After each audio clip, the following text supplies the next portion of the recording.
नमस्कार, आप देख रहे हैं आईबीसी 24। मैं हूं आपके साथ आकांक्षा पांडे। तो क्राइम की दुनिया से जुड़े हुए हमारे सबसे बड़े बुलेटिन गुनाह में आप सभी का स्वागत है। गुनाह की शुरुआत करेंगे इस वक्त की बड़ी खबर के साथ। भिलाई में पुलिस ने बड़ी कार्रवाई की है। दुर्ग पुलिस ने 8 स्पा सेंटर्स में दबिश दी और उसके बाद स्पा सेंटर में अफरा तफरी मच गई। एएसपी की मार्गदर्शन में यह पूरी कार्रवाई की गई है। 10 युवतियों के साथ 3 पुरुषों को हिरासत में लिया गया है। तो बीते दिनों रायपुर में भी इस तरह की वारदात सामने आई थी। कई स्पा सेंटर्स में दबिश दी गई और अब देखिए ये कार्रवाई की गई है भिलाई में। पुलिस ने बड़ी कार्रवाई की। दुर्ग पुलिस ने 8 स्पा सेंटर्स में रेड मारी और उसके बाद बताया जा रहा है कि 10 युवतियों के साथ 3 पुरुषों को हिरासत में लिया गया है। स्पा सेंटर में इस दौरान अफरा तफरी मच गई। 8 स्पा सेंटर्स थे ऐसे जहां पर दुर्ग पुलिस ने यह कार्रवाई की एएसपी के मार्गदर्शन में।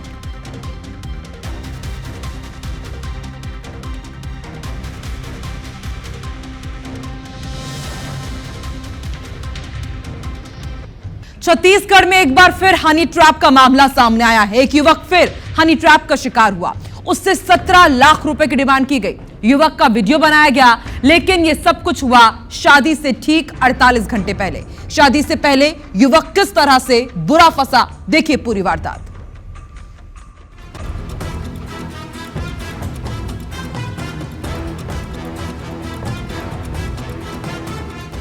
जांजगीर चांपा जिले में एक व्यापारी अपनी सगाई के 2 दिन पहले ही हनी ट्रैप में फंस गया। बसंतपुर के रहने वाले किशन साहू की दोस्ती आयशा बेगम से हुई। दोनों ने सोशल मीडिया के जरिए नंबर एक्सचेंज किया। युवती ने 12 जून की रात किशन को खेत में बुलाया। खेत में बुलाकर युवक का वीडियो बना लिया और फिर उसे 17 लाख रुपए की मांग की गई। मामला कोतवाली थाना क्षेत्र का है। खेत में पहले से 2 युवक मौजूद थे। सभी ने मिलकर किशन को बैठा लिया और उसके घर में पिता को फोन कर 17 लाख रुपए की मांग की। कहा कि तुम्हारा बेटा लड़की के साथ गलत काम करते पकड़ाया है। पैसा नहीं देने पर आपत्तिजनक वीडियो वायरल कर देंगे। 12 जून की शाम को बसंतपुर निवासी किशन घूमने निकला था। रात 8 बजे किशन के पिता बुधराम साहू को आरोपियों ने फोन किया। ये कॉल किशन के नंबर से ही लगाया गया था। आरोपी ने कहा कि किशन को एक लड़की के साथ आपत्तिजनक स्थिति में देखा गया है। किशन का वीडियो वायरल न करने और उसे छोड़ने के बदले 17 लाख रुपए की मांग की गई। कॉल पर यह बात सुनकर पिता ने थाने में सूचना दी।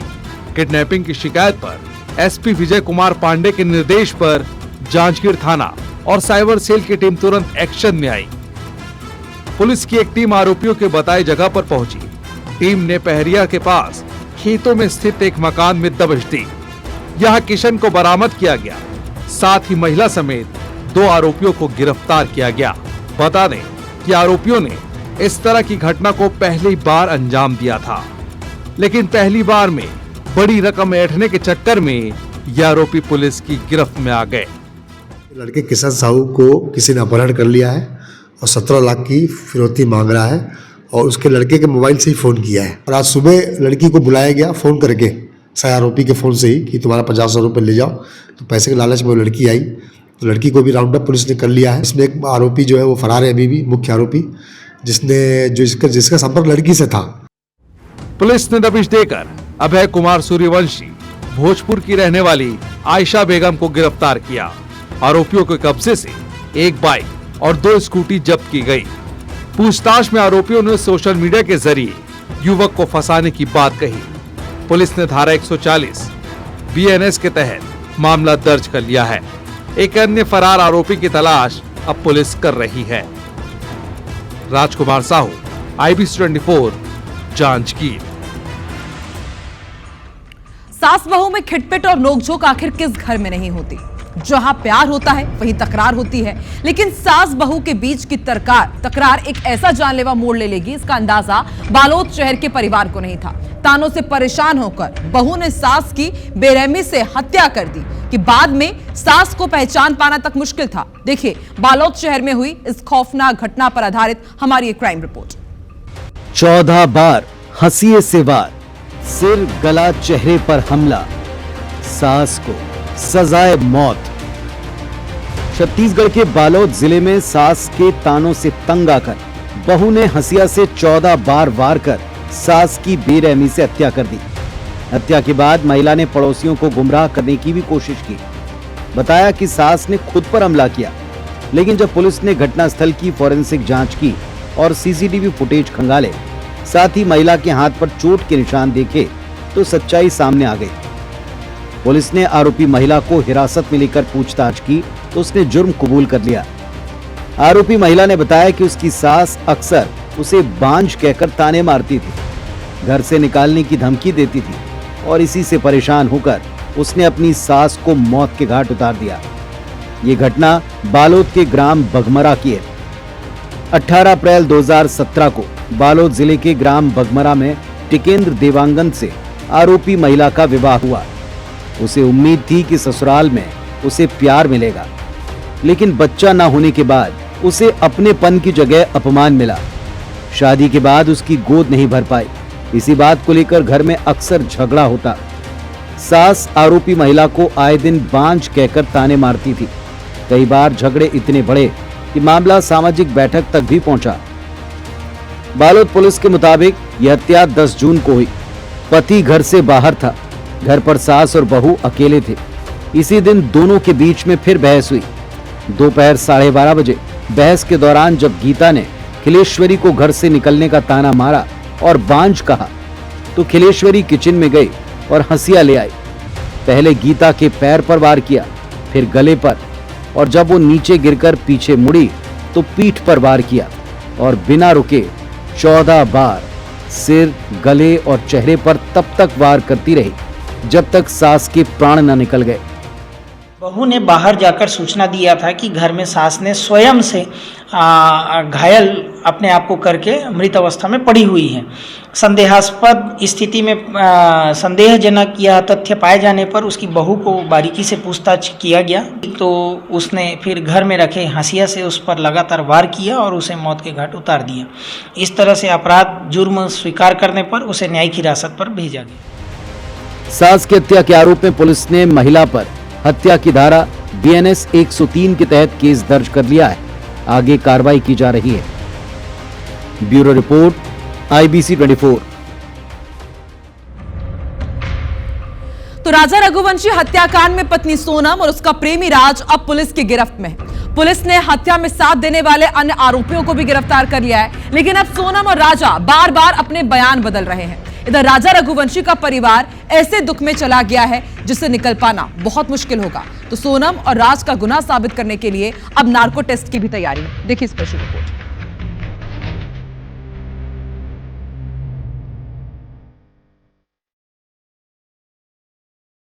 राजा रघुवंशी हत्याकांड, जिसने मध्य प्रदेश से लेकर मेघालय और यूपी तक को हिला डाला। एक ऐसा हाई प्रोफाइल हत्याकांड जिसकी शातिर चालों और मोहरों के दांव पेंच सामने आने पर जांच एजेंसियां और पुलिस भी हैरान है। एक और इंदौर से शिलांग हनीमून मनाने गए राजा और उसकी पत्नी सोनम की तलाश में MP और मेघालय पुलिस ने दिन रात एक किए थे, तो दूसरी तरफ राजा की हत्या हो गई थी। कोई शिनाख्त नहीं, कोई सुराग नहीं। फिर जैसे ही पुलिस ने मामले की कड़ियां जोड़ना शुरू की तो धीरे धीरे करके केस की कई परतें खुल चली।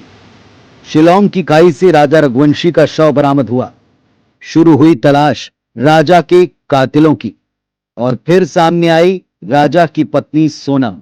राज खुला कि सोनम ने ही अपने प्रेमी राज कुशवाहा के साथ मिलकर यह साजिश रची और इसे अंजाम दिया विशाल चौहान, आकाश राजपूत और आनंद पुरमीन।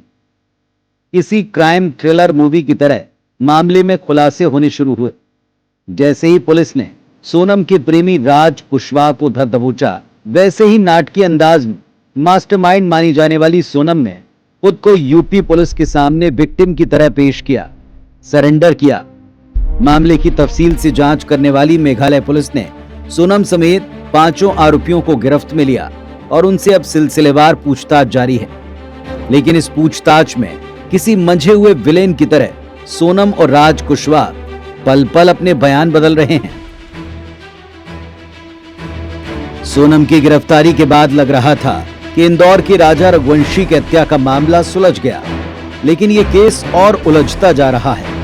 मामले में हर दिन नए मोड़ आ रहे हैं। अब राजा के परिजनों ने मुख्य आरोपी सोनम और उसके प्रेमी राज कुशवाहा का नार्को एनालिसिस टेस्ट कराने की मांग की है। दावा किया है कि इससे हत्याकांड की पूरी साजिश का पर्दाफाश होगा।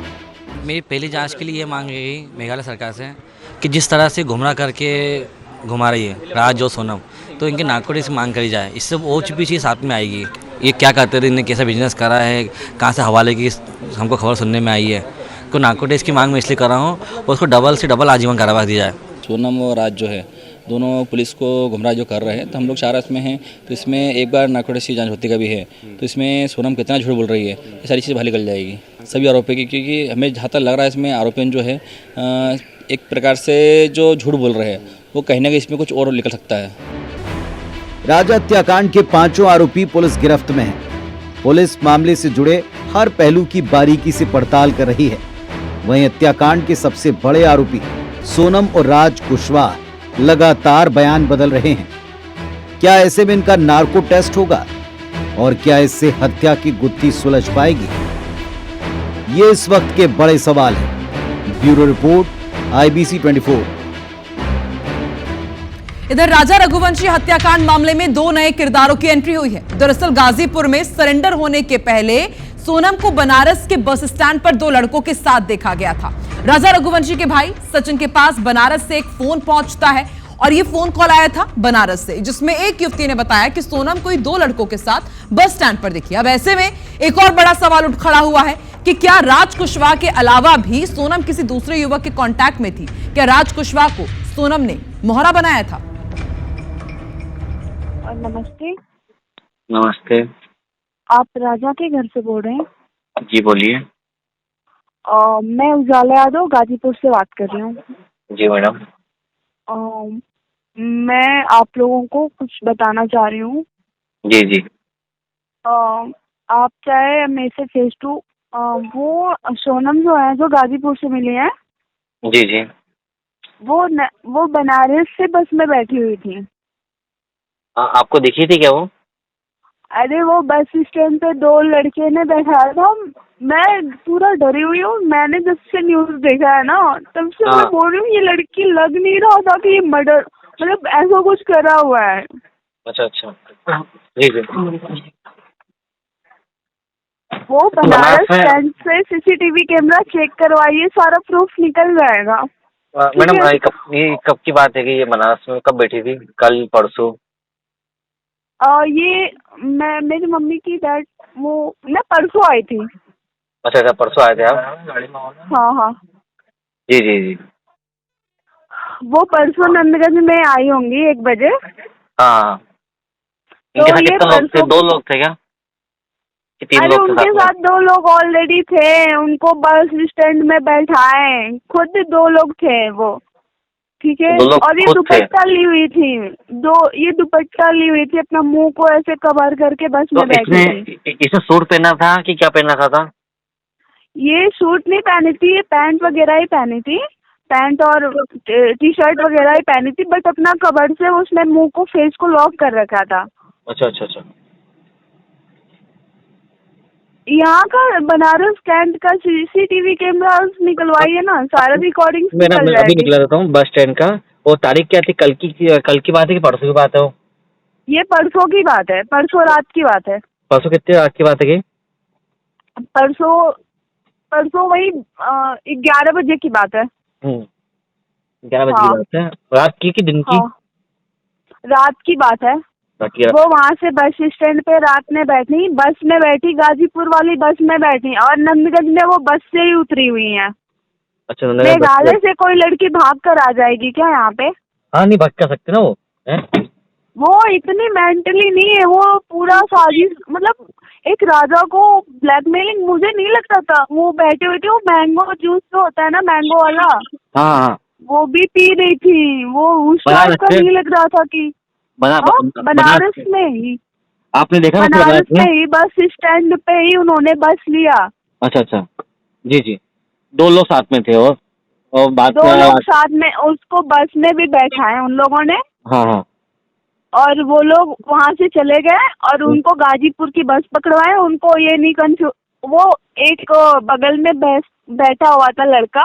जी जी। उससे मैंने बोला था कि भैया मेरे फोन में बैलेंस कर देंगे क्या? हाँ। तो उसने मुझे बोला कि मैं बैलेंस नहीं कर सकता। मतलब अच्छा। उसने मेरी टिकट की पैसे ली बट बैलेंस करने के लिए वो मना कर दिया, जो लड़का उसके साथ बैठा हुआ था। जी जी। हाँ। जी जी, मैं आपको धन्यवाद है। क्या आप बनारस से हो? मैं गाजीपुर के रहने वाली हूँ। अच्छा, मैं गाजीपुर में शाहपुर से हूँ। जी। मुझे नहीं लगता था कि ऐसी चीजें कॉमन सी है। मैंने नंदगंज थाने में भी बात की, हाँ। जहाँ पे अभी मैंने वहाँ पे कॉल करके बात करी कि ऐसी ऐसी घटना घटी हुई है। जी जी। क्या मैं भी बता रही हूँ, ऐसा कुछ नहीं है। पहले बस स्टैंड पे वो जो चीजें है वहाँ का पहले सीसीटीवी कैमरा निकलवाइए। तो बोल रहे हैं कि हाँ ठीक है मैडम, मैं चेक करवाता हूँ। ऐसे करके उन्होंने रख दिया कॉल, कोई भी जवाब नहीं दी। मैं बनारस के